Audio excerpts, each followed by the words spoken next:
Okay, so in the world of modern dating, there's this whole philosophy that just throws all the traditional advice right out the window. It's a pretty controversial playbook, really, drawn from a bunch of online guides and forums, and it basically redefines attraction as a game of power and strategy. So, let's break it down. So, the whole idea here is that the way most guys act when they're dating is just fundamentally flawed, and it's why they fail. The argument is that constantly seeking a woman's approval actually puts a man in a lower value position, which, according to these sources, completely kills any chance of attraction. So, what are the rules to this game, according to them? Well, we're going to walk through the entire journey that this playbook lays out.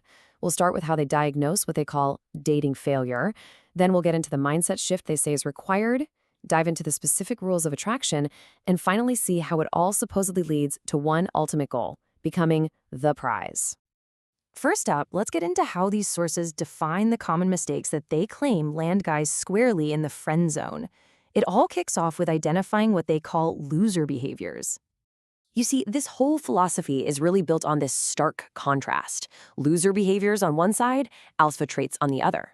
The core idea isn't that attraction is some kind of magic chemistry. Nope. It's presented as the direct result of things you can control.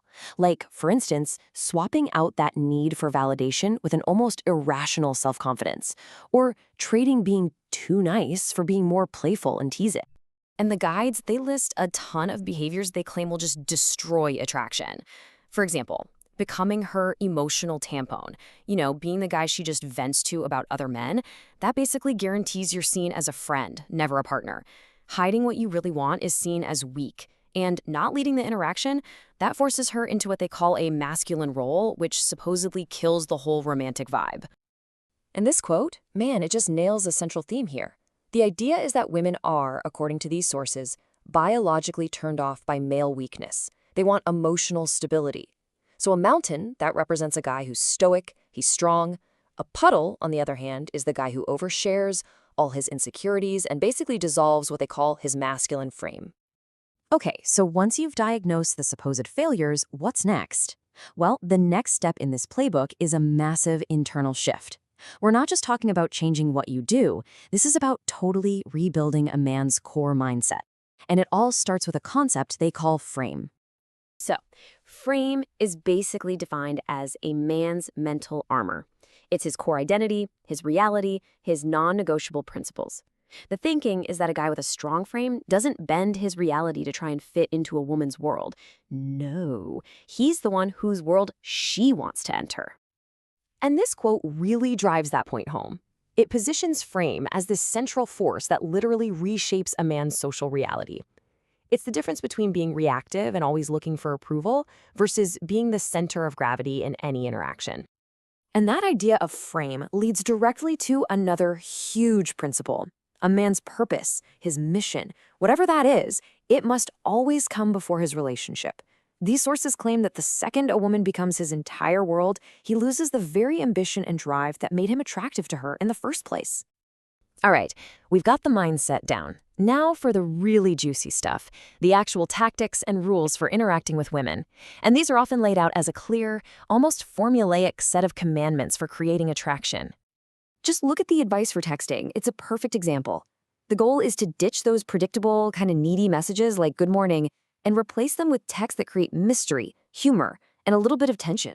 So instead of I miss you, the suggestion is something like you're annoyingly stuck in my head today. See how that reframes the whole feeling into something more playful and challenging? Another key technique is all about building sexual tension, but slowly. By dropping an intriguing hint and then playfully holding back on the details, a guy invites her to use her own imagination.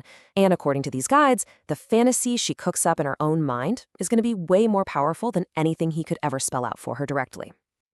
And speaking of rules, well, some of them are way more provocative than others.